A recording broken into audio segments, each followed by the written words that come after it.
menggunakan akal ra'yun, maka kitab-kitab beliau tipis-tipis karena beliau lebih condong menggunakan akal. Contoh pendapat ijtihadnya Abu Hanifah, di saat semuanya mesti zakat fitrah harus menggunakan makanan pokok, tapi Abu Hanifah membolehkan zakat fitrah menggunakan nukut, uang. Beliau berdalil dengan akal, karena kalau seandainya orang zakat fitrah menggunakan makanan pokok, belum tentu kebutuhan orang tuanya makanan pokok saya. Bagaimana kalau saya makanan pokok dia jual, dia bayarkan hutang, dia belikan pakaian, dia belikan kebutuhan lain, pakai akal. Pendapat beliau yang lain, menurut jumhur para ulama, kaki perempuan itu aurat, tapi menurut Imam Abu Hanifah tidak aurat. Karena kalau seandainya aurat, bagaimana wanita memasak, bagaimana wanita mengurus anak, bagaimana wanita mencuci. Oleh sebab itu pendapat beliau lebih condong ke akal. Sebaliknya pendapat Imam Malik lebih condong ke hadis, karena beliau ahli hadis. Sedangkan Imam Syafi'i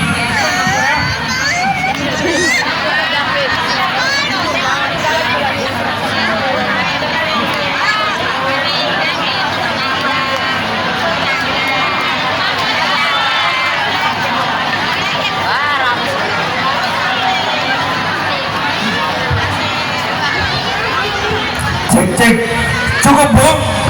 Sudah kita tutup? Oh belum lagi, 10 menit lagi.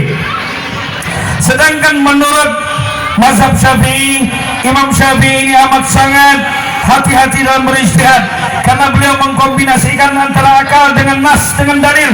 Mana contoh ijtihad beliau? Kalau kita berwudu, air mesti harus kullatani, 2 kulah. Berapa 2 kulah itu? Dalam kitab Al-Fiqhul Islami wa Adillatuhu jumlahnya 270 liter. Itu air yang 2 kulah. Kenapa mesti harus 2 kulah? Hadis Nabi riwayat Tirmizi, "Idza balagal ma'u kullatani lam yunajjishu syai'." Kalau air sampai 2 kulah, tak akan menajiskannya sesuatu apapun. Karena kalau seandainya kurang dari 2 kulah, potensi berubah rasa, berubah bau, berubah warna amat sangat besar. Maka dalam mazhab Syafi'i, air yang dipakai kurang dari 2 kulah jatuh najis ke dalamnya, air tersebut tak boleh lagi dipakai. Sedangkan menurut mazhab Hambali dan Hanafi, air tidak mesti harus 2 kulah, tak mesti. Beliau pun pakai kunut. Dulu sibuk hukum kunut karena dulu masih sholat subuh. Sekarang tak lagi sibuk berdebat karena subuhnya ditinggalkan. Kalau tinggal subuh, terbangun kita jam 8, maka sholat subuh jam 8. Tapi niatnya bukan adaan, tapi qadaan. Kalau kita sholat, kemudian kita melihat ada kotoran cicak jatuh di wajah kita, selesai salam, kita mesti harus mengulang sholat kita, ganti baju, ulang wudu, sholat balik. Niatnya usolli sholat subhi rakaatain mustaqbilal qiblati i'adatan, mengulang. Sedangkan kalau seandainya kita sholat pada waktunya, namanya adaan. Kalau kita sholatnya mengulang, dulu pernah meninggalkan sholat 20 tahun yang lalu kita baru hijrah sekarang, kita harus mengqadha sholat kita. Niatnya qadaan, usolli sholat al-asri 4 rakaatin mustaqbilal qiblati, qadaan, mengganti. Kemudian kalau kita sholat subuh, saatnya sholat subuh kita tertidur, maka kita mesti menggantinya di jam 8. Kapan kita bangun? Karena kata Nabi, rufi'al qalam an salasin, diangkat pena, malaikat tak mencatat itu kepada 3. An-naim hatta yastayqiza, orang yang tidur sampai dia terbangun. Jadi kalau seandainya dia tertidur, tak dicatat dosanya. Wa anis sabi hatta yahtalimah, dan anak kecil, bayi, sampai dia mimpi, sampai dia balik, tak dicatat dosanya. Wa anil majnun hatta yaqilah, atau orang yang gila sampai dia berakal, kembali sadar, kembali berakal. Maka orang gila itu beruntung Bapak Ibu sekalian.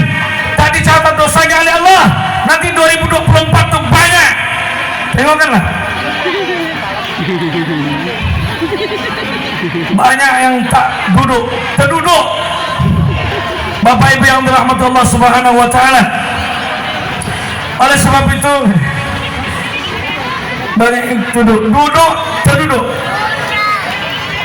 Seperti salat kita.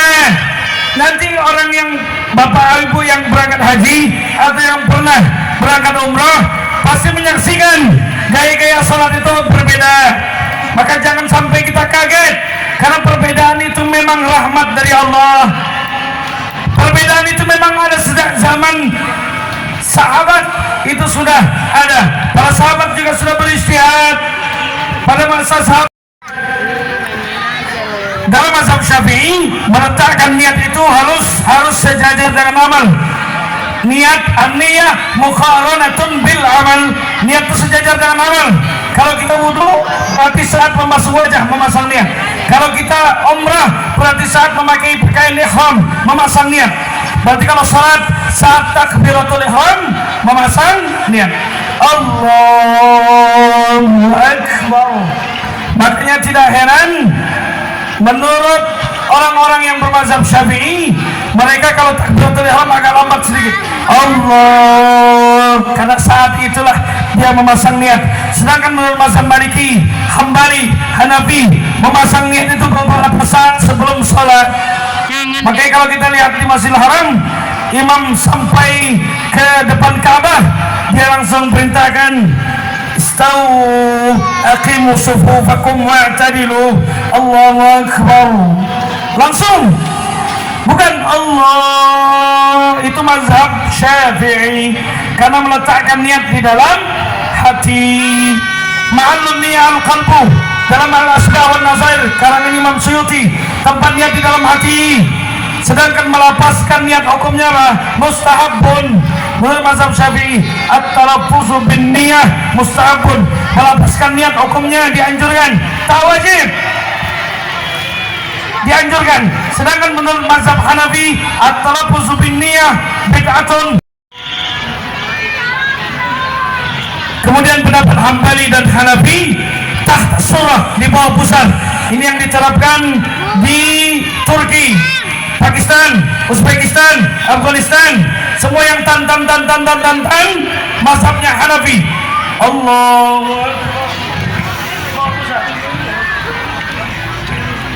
Pendapatnya orang Salafi di atas dada. Allahu akbar.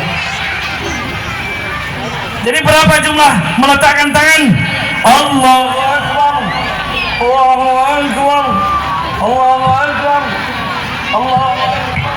Allahu akbar. Nah, kemudian doa kita banyak. Hadis riwayat Ibnu Majah, jatuh jadi foto samawati wal ard sampai akhir. Allahu akbar kabira sampai akhir. Sedangkan hadis riwayat Bukhari, Allahumma ba'id baini wa baina khataayaya kama ba'adta bainal masyriqi wal maghrib.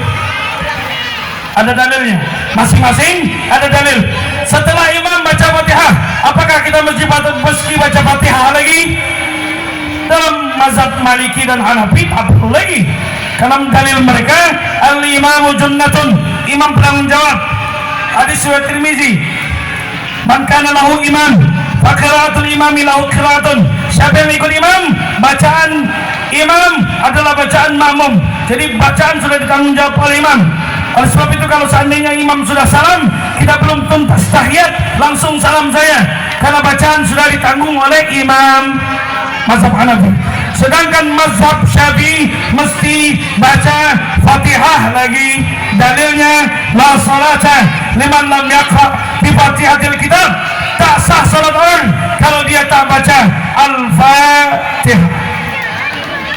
Kemudian gerakan telunjuk saat tasyahud.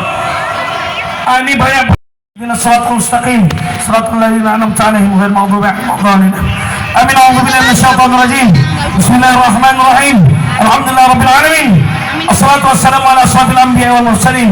Al-Fatihah lima ughliq والخاتم لما سبق ناصر الحق بالحق والهادي إلى صراطك المستقيم.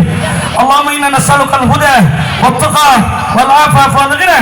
اللهم إنا نسألك إيمانا دائما وقلبا خاشعا ويقينا صادقا وعملا متقبلا وعلما نافعا ورزقا حلالا طيبا مباركا وشفاء من كل داء وسقم برحمتك يا أرحم الراحمين. اللهم اجعل الإسلام إسلام المسلمين وإيماننا إيمان المؤمنين وصلاتنا صلاة الخاشعين وأعمالنا أعمال الصالحين ونياتنا نيات المخلصين وذنوبنا ذنوب المستغفرين وحياتنا بحياة العلماء وموتنا بموت الشهداء ودخلنا الجنة مع الأنبياء إنك على كل شيء قدير. اللهم اجعل جمعنا هذا جمعا مرحوما وتفرقنا من بعده تفرقا معصوما. ربنا آتنا في الدنيا حسنة وفي الآخرة حسنة وقنا عذاب النار. صلى الله على سيدنا محمد وعلى آله وصحبه وسلم والحمد لله رب العالمين والسلام عليكم ورحمة الله وبركاته.